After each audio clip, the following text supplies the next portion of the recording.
നമസ്കാരം. ചാനലിലേക്ക് എല്ലാവർക്കും സ്വാഗതം. ശരീരം ക്ഷീണിച്ചിരിക്കുന്ന, വണ്ണം കുറഞ്ഞിരിക്കുന്ന ഒരാൾക്ക് ശരീരം എങ്ങനെ പോഷിപ്പിച്ചെടുക്കാം എന്നതിനെ പറ്റിയാണ് ഇന്നത്തെ വീഡിയോയിൽ പറയുന്നത്. ക്ഷീണിച്ചിരിക്കുന്നയാൾ എന്ന് പറയുമ്പോൾ പല ആഹാരങ്ങൾ കഴിച്ച് അവർ നന്നാകാനൊക്കെ ശ്രമിച്ചുകൊണ്ടിരിക്കും. പക്ഷേ പറ്റാഞ്ഞിട്ട് ആണ് ഞാൻ എന്ത് കഴിച്ചാലും നന്നാകത്തില്ല, ഇങ്ങനെയാണ് ശരീരത്തിൽ പിടിക്കത്തില്ല എന്നൊക്കെ പറഞ്ഞിരിക്കുന്നവരെ ഉദ്ദേശിച്ചാണ് ഇത് പറയുന്നത്. അതിന് ആദ്യമായി ചെയ്യേണ്ടത്, ഇപ്പോൾ സ്ഥൂലന്മാരെ ക്ഷീണിപ്പിക്കുന്നതിന് ചെയ്തതുപോലെ തന്നെ ആദ്യം വയറിളക്കുക. അതിനായിട്ട് ആവണക്കെണ്ണ തന്നെ ഉപയോഗിക്കാം. ആവണക്കെണ്ണ ഒരു 15 ml ആവണക്കെണ്ണ ചെറു ചൂടുവെള്ളത്തിൽ വെളുപ്പിനെ 5 മണിക്ക് കഴിക്കുക. കഴിച്ച ശേഷം കിടന്നുറങ്ങരുത്. ഉറങ്ങിയാൽ എണ്ണ ദഹിച്ചു പോകത്തേ ഉള്ളൂ. ശേഷം കുറച്ച് ചെറു ചൂടുവെള്ളം കുടിച്ചുകൊണ്ടിരിക്കുകയും ഒരു 3-4 പ്രാവശ്യം വയറ്റിൽ നിന്ന് പോയ ശേഷം പൊടിയരിയിട്ട് കഞ്ഞി കുടിച്ച് 2 ദിവസം ഇരിക്കുകയും ചെയ്യുമ്പോൾ വയറ്റിലുള്ള കുടലിലും ആമാശയത്തിലുമൊക്കെ ഭക്ഷണത്തെ ദഹിപ്പിക്കാൻ പാകത്തിനുള്ള ഒരു ഊർജ്ജമുണ്ടായി വരും. അതിനുശേഷം അഷ്ടചൂർണം അല്ലെങ്കിൽ രജന്യാദി ചൂർണം എന്ന് പറഞ്ഞൊരു പൊടിയുണ്ട്. ആ രജന്യാദി ചൂർണമോ അഷ്ടചൂർണമോ ഒരു 1/2 സ്പൂൺ ചൂർണം 1/2 ഗ്ലാസ് നെയ്യ് നീക്കിയ മോരിൽ കലക്കി, നെയ്യ് കളഞ്ഞ മോരിൽ കലക്കി രാവിലെ വെറും വയറ്റിൽ കുടിക്കണം. കുടിച്ച ശേഷം സാധാരണ പോലെ ഭക്ഷണം കഴിയാം. അതൊരു 5 ദിവസം അങ്ങനെ ചെയ്യുമ്പോൾ നന്നായി നമുക്ക് വിശപ്പിന് വേണ്ട അഗ്നി നേരെയായി കിട്ടും. വിശപ്പുണ്ടാകുകയും അതിനെ അബ്സോർവ് ചെയ്യാൻ പാകത്തിൽ ശരീരം ഒന്ന് വയറിളക്കുക. 2 ഒരു 5 ദിവസം അഷ്ടചൂർണമോ രജന്യാദി ചൂർണമോ മോരിൽ കഴിക്കുക. ഇങ്ങനെ കഴിച്ചു കഴിയുമ്പോൾ തന്നെ ശരീരത്തിന് അതിന് പാകമാകും. അതോടൊപ്പം തന്നെ എണ്ണ തേച്ച് ശരീരത്തിൽ നന്നായിട്ട് എണ്ണ തേച്ച്, അതിന് വേണ്ടിയിട്ട് പിണ്ണതൈലം ഒക്കെ ഉപയോഗിക്കാം. അത് നല്ല വഴുവഴാന്നുള്ളതാണ്.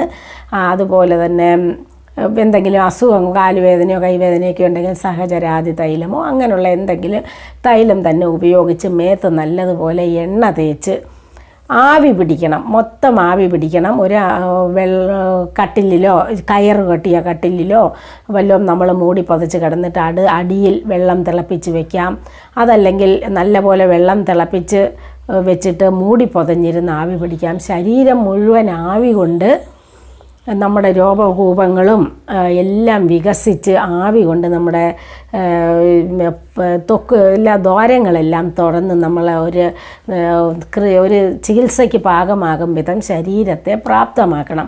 അപ്പോൾ ആവി പിടിക്കുക, ആദ്യം വയറിളക്കുക, അഷ്ടചൂർണമോ രജന്യാദി ചൂർണമോ 5-6 ദിവസം കഴിക്കുക.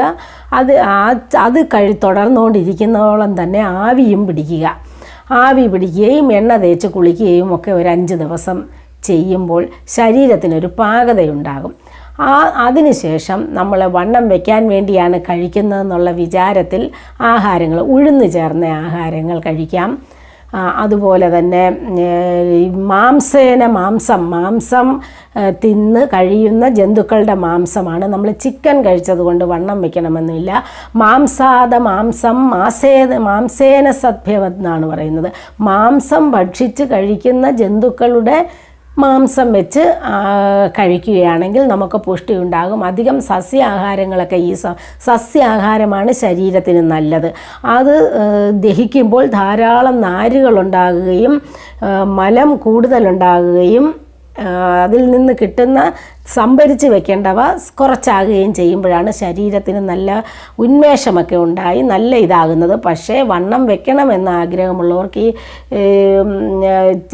സസ്യാഹാരം കഴിച്ചുകൊണ്ടിരുന്നാൽ രസാംശം കുറവും കിട്ടും എന്ന് പറഞ്ഞാൽ മലാംശം കൂടുതലുമാണ് നാരുവർഗ്ഗങ്ങളൊക്കെ പച്ചക്കറി ആയതുകൊണ്ട്. അതുകൊണ്ട് അങ്ങനെയുള്ളത് കുറച്ച് കഴിച്ചുകൊണ്ട് മാംസങ്ങൾ ഉച്ചയ്ക്ക് ഭക്ഷണത്തിൻ്റെ കൂടെ നല്ലതുപോലെ മാംസം ഉൾപ്പെടുത്തി കഴിക്കണം.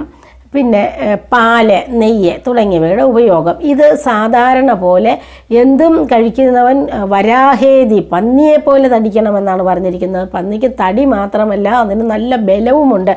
അത് അങ്ങനെ പുഷ്ടി പിടിച്ചിരിക്കുന്നെങ്കിൽ ഓടുകയും ചാടുകയും ഒക്കെ ചെയ്യുമ്പോൾ അതിൻ്റെ ബലം കണ്ടാൽ മനസ്സിലാവും. അപ്പോൾ വെറും ചളുപുളാന്നാകാതെ ബലമുണ്ടാകാൻ വേണ്ടിയിട്ട് ഉണ്ടാക്കി കഴിക്കേണ്ട 2-3 മരുന്നും ഈ കൂട്ടത്തിൽ പറയാം. അതിന് ഒന്നാമത് നെയ്യ് നല്ലതുപോലെ വേണം.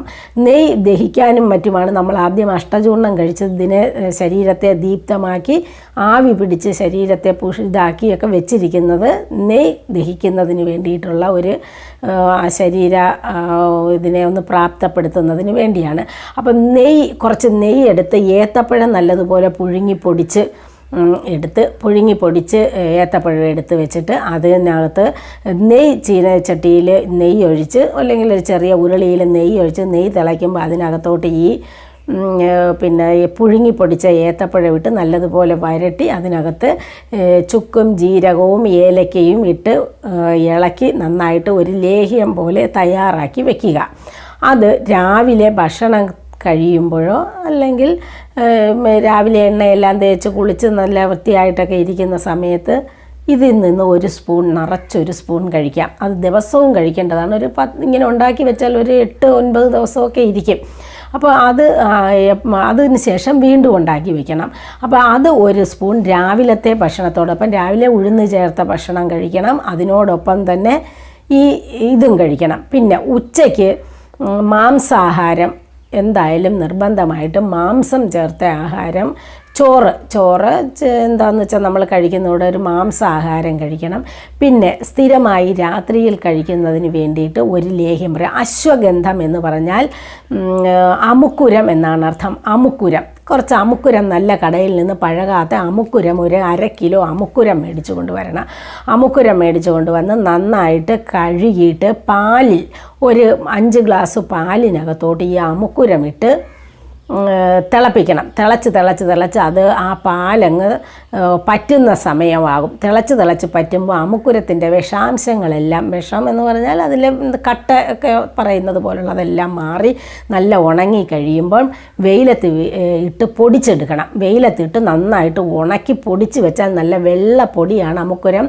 അരിച്ചും അതിനകത്തെ നാരും എല്ലാം കളഞ്ഞ് അമുക്കുരപ്പൊടി അതാണ് അശ്വഗന്ധ ചൂർണം എന്ന് പറയുന്നത്. അത് നല്ല ബലം കിട്ടുന്ന പുഷ്ടി ഉണ്ടാകുന്നതിന് അത് ഏറ്റവും നല്ലതാണ്. ഇനി അത് കഴിഞ്ഞ് 1 കിലോ ശർക്കര, 1/4 കിലോ ഉഴുന്ന്, പിന്നെ 1/4 കിലോ എള്ള്, ഒരു 50 ഗ്രാം തിപ്പലി, ഇത്രയും സാധനങ്ങളും കൂടെ മേടിക്കണം. എന്നിട്ട് ശർക്കര ഉരുക്കി അരിച്ച് ഉരുളിയിൽ വെച്ച് ഇളക്കിക്കൊണ്ടിരുന്നിട്ട് അതിനകത്തോട്ട് ഈ അമുക്കുരവും അതുപോലെ തന്നെ പൊടിച്ച ഉഴുന്ന്, അതുപോലെ തന്നെ അരച്ചെടുത്ത എള്ള് ഇത്രയും ചേർക്കണം. ഉഴുന്നൊന്ന് ചൂടാക്കി പൊടിച്ചെടുക്കാം. ഈ ഉഴുന്നും എള്ളും അമുക്കുരവും കൂടെ ചേർത്ത് ശർക്കരയ്ക്കകത്ത് വഴട്ടി വരുമ്പോൾ അതിനകത്തൊരു 1/4 കിലോ നെയ്യെങ്കിലും ഒഴിക്കണം.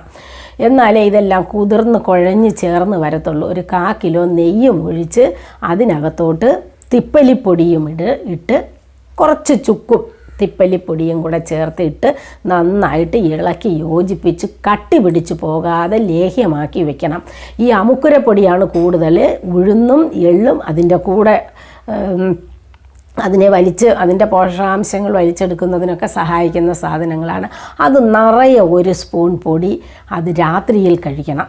രാത്രിയിൽ കഴിച്ചിട്ട് അതിൻ്റെ പുറകെ ചൂടുവെള്ളം കഴിക്കണം. പിന്നെ ഒരു 2-3 മണിക്കൂർ കഴിഞ്ഞ് വെള്ളം കുടിക്കാവൂ.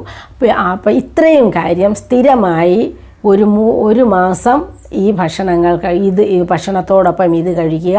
അത് കഴിഞ്ഞ് നമ്മൾ ശരീരം പുഷ്ടിപ്പെടാൻ തുടങ്ങും. എങ്ങനെ വെറുതെ തിന്ന് കൊഴുത്ത് പുഷ്ടിപ്പെടുക എന്ന് പറയുന്ന പുഷ്ടിയല്ല വേണ്ടത്. ഇത് ശരീരത്തിൽ പിടിക്കുന്നതിന് ആവശ്യമായ മരുന്ന് ശരീരത്തിൽ ചെന്ന് വേണം ഈ വണ്ണം വെച്ച് വരാൻ. ആ ഗുണമുണ്ടാകുന്നതിന് പാകമായ മരുന്നാണ് ഈ അമുക്കുരവും എള്ളും ഉഴുന്നും അതുപോലെ തന്നെ നെയ്യും.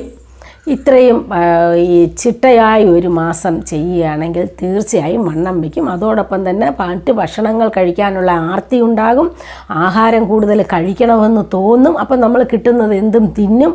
അങ്ങനെ ശരീരം പുഷ്ടിപ്പെടും. അങ്ങനെ നന്നാക്കിയെടുക്കുന്ന ശരീരമാണ് നല്ല ബലമുണ്ടായിരിക്കുന്നത്. അഗ്നി കൂടെ ഉണ്ടാകണം എന്നാണ്. ക്ഷീണാനാന്ത്വമയര അഗ്നിദേഹ സുരക്ഷണ. നമുക്ക് അതിന് അഗ്നിയും ശരീരത്തിലുണ്ടായി വന്നെങ്കിൽ മാത്രമേ ദഹിച്ചതിനെ അബ്സോർബ് ചെയ്തെടുക്കാൻ പറ്റുന്നുള്ളൂ. കഴിക്കുന്നതൊക്കെ എവിടെ പോകുന്നെന്നറിയാൻ വയ്യാത്തവർക്ക് നന്നായി വണ്ണം വയ്ക്കുന്നതിനുള്ള മരുന്നുകളാണിത്. ഇനി വനിതകൾക്ക് സ്ത്രീകൾക്ക് ഈ മരുന്ന് കഴിച്ച് വണ്ണം വയ്ക്കണമെന്നില്ല. ഇത് പുരുഷന്മാർക്കാണ് ഏറ്റവും ചേർന്നിട്ടുള്ളത്. സ്ത്രീകൾക്ക് ശരീരപുഷ്ടിക്ക് വേണ്ടിയിട്ട് വേറെ രീതിയിലുള്ള മരുന്നുകളാണ് വേണ്ടത്. അതെന്തൊക്കെയാണെന്ന് അടുത്ത എപ്പിസോഡിൽ പറയാം. എല്ലാവർക്കും നന്ദി.